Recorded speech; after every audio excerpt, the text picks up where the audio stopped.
कि जय श्री राम, बूढ़ों को पेंशन, जवानों को काम। हम कह रहे सबको देना होगा काम, रघुपति राघव राजा राम।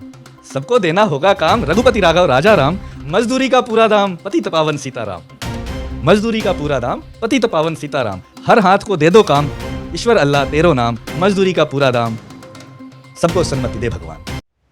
तो बेरोजगारी के लगातार चर्चे होते हैं और नौजवानों पर भी तमाम तरह के सवाल खड़े हो जाते हैं जब केंद्र सरकार पर सवाल उठते हैं। अब बेरोजगारी के ही मुद्दे पर हमारे साथ सामाजिक कार्यकर्ता परवीन काशी जी से पूछेंगे कि आखिर जिस कैंपेन की उन्होंने शुरुआत की, एक वोट एक रोजगार, उसी के लेकर आज हम उन्हीं से चर्चा करते हैं। ये सवाल खड़ा होता है कि आखिर जिस कैंपेन की शुरुआत आपने की, एक वोट एक रोजगार, क्या ये सरकार को लागू करना पॉसिबल है या फिर नहीं?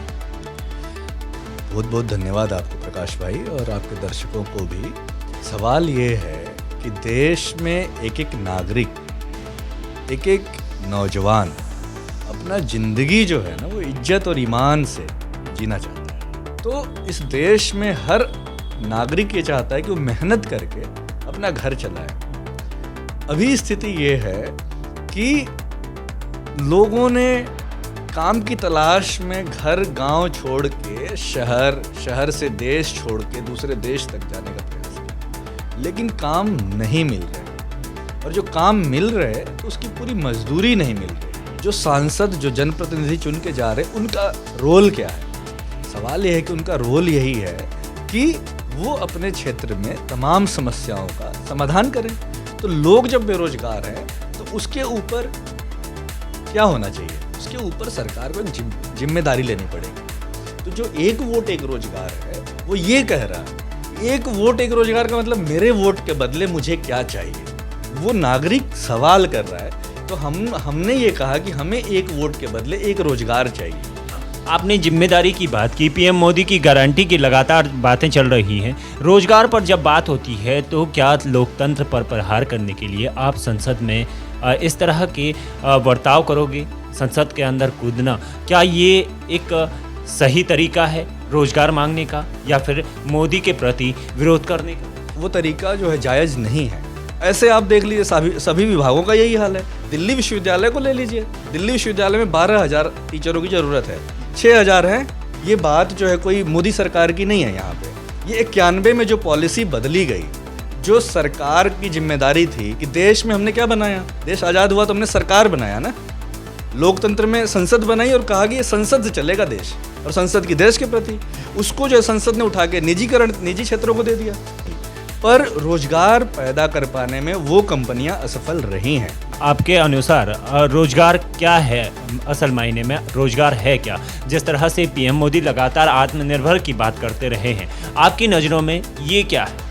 तो जब हम ये कह रहे हैं कि भाई काम देना है, तो काम तो दो ही क्षेत्र में होगा, या सरकारी या निजी, ठीक है, या स्टार्टअप्स शुरू होंगे। खेती बाड़ी है, कृषि क्षेत्र है, प्राइमरी सेक्टर जिसे बोलते हैं। तो आपको जो रोजगार देना है इन सभी क्षेत्रों में देना है। देश की बैंकिंग व्यवस्था को ये देखना पड़ेगा कि कैसे लोन को ठीक करना है, एक बात।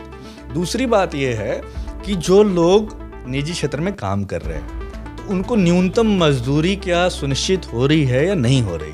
कहते हैं लोग कि भाई आजकल मजदूर ही नहीं मिल रहे। अरे भाई, उसी मजदूरी पे कोई भी कंपनी का मालिक उस मजदूरी पे अपने बेटे को काम करवा ले, कोई मंत्री अपने बच्चे को काम करवा ले उसी मजदूरी पे। तो ये बहुत सारे बुनियादी सवाल हैं। आखिरकार ये देश का जो नौजवान है उसके भी सपने हैं।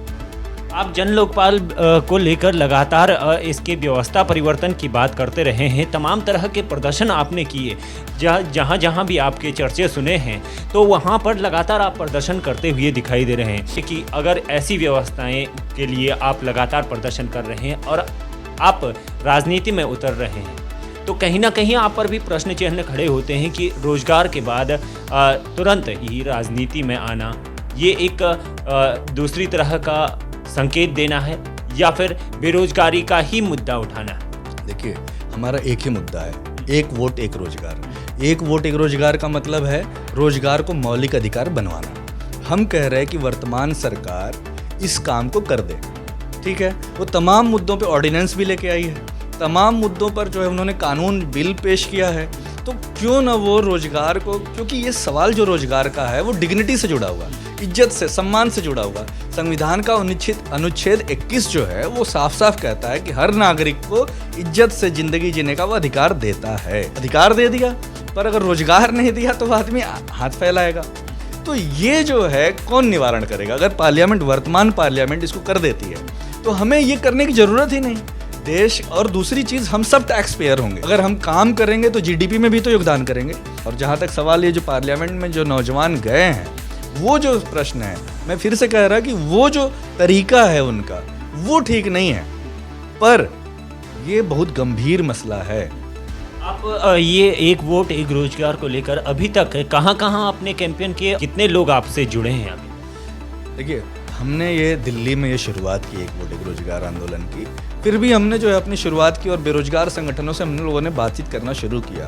जो नौजवान डिग्री सर्टिफिकेट लेके सड़कों पे हैं, घरों में हैं, तो हमने उत्तराखंड बेरोजगार संघ से बात की। उत्तराखंड बेरोजगार संघ के जो अध्यक्ष है बॉबी पवार ने, वो देवभूमि से हमें जो है हरी झंडी दिखाए कि आप जो है बेरोजगारों के प्रतिनिधि के रूप में बनारस में मोदी जी की लोकसभा क्षेत्र में हमारी बात को लेकर के कि रोजगार मौलिक अधिकार बने, रिक्त पदों को भरा जाए, जितने बच्चे कॉन्ट्रैक्चुअल जॉब में हैं, चाहे निजी क्षेत्र में या सरकारी क्षेत्र में, उन्हें जो स्थायी किया जाए, उसको अपने तरीके से किया जाए।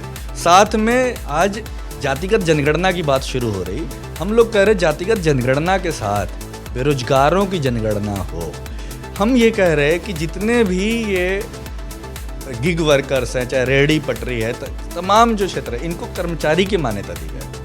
ठीक है, अभी क्या है कि किसी को कर्मचारी की मान्यता नहीं, तो उससे जो उसके अधिकार कर्मचारियों के, कामगारों के होते वो नहीं मिल पाते। अभी क्या है कि ये कानून नहीं है, रोजगार हमारा मौलिक अधिकार नहीं है। ठीक है, आपकी बस स्याही खर्च होनी है। ठीक, आपकी स्याही खर्च होनी। हम बता रहे हैं कि कैसे ये मुमकिन है, हमारे पास मॉडल है उस रोजगार का, कैसे होगा। आप पहले ये बताइए कि हम तैयार हैं या नहीं तैयार हैं। हमारा मॉडल क्या है, मैं बता दूं, बहुत छोटा है कि देखिए, बैंकिंग जो व्यवस्था है वो उस व्यवस्था के द्वारा आप जो है इसे संभव कर सकते हैं। दूसरा ये है कि जो 1% लोग हैं, ठीक है, जो कि सबसे ज़्यादा देश में अपार दौलत पैदा हुई, हवा, मिट्टी, पानी को जहरीला करके, वो जो दौलत है उस 1% लोगों पर आप 3% के दर से सीधा भारत माता कृतज्ञता कर उनके वेल्थ पर, उनकी संपत्ति पर लगाएं। आपने राजनीति में उतरने का फैसला किया है, तो आप कहाँ से इस राजनीति में उतरने की शुरुआत कर रहे हैं और क्या कुछ आपकी रणनीति रहेगी और कहाँ तक आपने ये प्रयास? हम बनारस से, क्योंकि इस देश की कार्यपालिका के जो अध्यक्ष हैं वो प्रधानमंत्री हैं, और हम लोग चाहते हैं कि प्रधानमंत्री मोदी जी जो है उन्होंने बहुत सारे काम किए हैं, बड़े काम किए, तो अब उनको, उन्हीं की जिम्मेदारी है कि वो इस कानून को भी लेके आए। इसको देखते हुए हमने बनारस को, क्योंकि अभी कहीं से हमने सुना नहीं, हम लोग 30 सांसदों के पास गए, मानसून सत्र जब चल रहा था, 30 सांसदों से मिले जो अक्रॉस पॉलिटिकल पार्टी है, भारतीय जनता पार्टी, कांग्रेस, टीएमसी, एकनाथ शिंदे की जो उद्धव ठाकरे, बाल ठाकरे की पार्टी है, और तमाम पॉलिटिकल पार्टियों के पास हम लोग गए, है ना। तो वहाँ पे हम लोगों ने अपनी बात को कही, लेकिन अभी तक हमने नहीं देखा किसी सांसद ने इस बात को पार्लियामेंट में रखा। पर जनता में तो मोदी की गारंटी की बात लगातार चल रही है, और रोजगार की बात आती है तो उन्होंने रोजगार मेले की शुरुआत की, और रोजगार मेले के तहत ही लाखों युवाओं को रोजगार के प्रशस्ति पत्र देने का काम किया। इसको आप कैसे देखते हैं? उन्होंने दिया, पर जितने लोगों को चाहिए उतने लोगों को नहीं मिला। तो हमारा ये कहना है कि वो नाकाफ़ी है, और मेरा ये कहना है कि वो कर सकते हैं। मोदी जी कहते ही हैं कि मोदी है तो मुमकिन है, तो मुमकिन है तो उसमें कुछ भी नहीं करना, स्याही तो खर्च करनी है। पर अगर आप इस पे बात नहीं करते हैं, रोजगार को मौलिक अधिकार नहीं बनाते हैं, तो फिर हमारा विरोध जो है, हमारा प्रतिरोध जो है वो जारी रहेगा। और हम जो है लोकतांत्रिक तरीके से, अहिंसक तरीके से, हमारा नारा बहुत साफ है, हमने नारा दिया है, हमने कहा है कि जय श्री राम, बूढ़ों को पेंशन, जवानों को काम। जय श्री राम, बूढ़ों को पेंशन, जवानों को काम, ये नारे के साथ जा रहे हैं। हम कह रहे सबको देना होगा काम, रघुपति राघव राजा राम। सबको देना होगा काम, रघुपति राघव राजा राम। मजदूरी का पूरा दाम, पतित पावन सीताराम। मजदूरी का पूरा दाम, पतित पावन सीताराम। हर हाथ को दे दो काम, ईश्वर अल्लाह तेरो नाम। मजदूरी का पूरा दाम, सबको सन्मति दे भगवान। राम मंदिर बन गया, राम राज चाहिए ना। एक्सप्रेसवे बना रहे, करे बुलेट ट्रेन चलाएंगे, एयरपोर्ट्स बन रहे, मॉल खुले हुए हैं, पर इस मॉल में खरीदने के लिए हमारे पास कुछ भी पैसा नहीं। जो जिस मोदी की गारंटी की बात चल रही है वो क्या सही नहीं? हम कह रहे रेवड़ी नहीं, रोजगार चाहिए। ये रेवड़ी जो बार बार कह रहे रेवड़ी नहीं, हमें रोजगार चाहिए। मोदी केजरी जैसा घर बार चाहिए। आप देखिए 50 करोड़ का केजरीवाल जी ने भी मकान बना लिया। तो हमारा ये कहना है कि रेवड़ी नहीं, रोजगार चाहिए।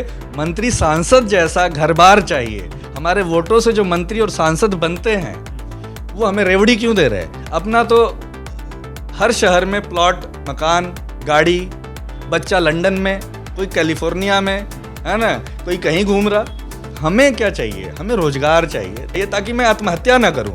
मेरे जैसा कोई भी बेरोजगार या कोई भी नौजवान या कोई भी किसान, कोई भी मजदूर आत्महत्या ना करे, वो बेरोजगारी की हालत में वो न्यायपालिका का दरवाजा खटखटा सके। तो आपकी आगे की रणनीति यानी प्रधानमंत्री नरेंद्र मोदी के खिलाफ चुनाव लड़ने की है?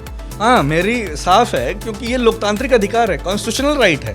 बहुत बहुत धन्यवाद आपका। तो तमाम तरह के सवाल जो कि प्रवीण काशी ने प्रधानमंत्री नरेंद्र मोदी पर खड़े किए, पर प्रधानमंत्री नरेंद्र मोदी के खिलाफ उन्हीं के क्षेत्र से चुनाव लड़ने वाले हैं और आगे की क्या कुछ रणनीति इनकी रहने वाली है, ये भी इन्होंने बताया कि क्या एक वोट एक रोजगार पॉसिबल है या फिर नहीं। अब देखने वाली बात ये है कि आखिर एक वोट एक रोजगार क्या सिद्ध हो पाता है या फिर नहीं।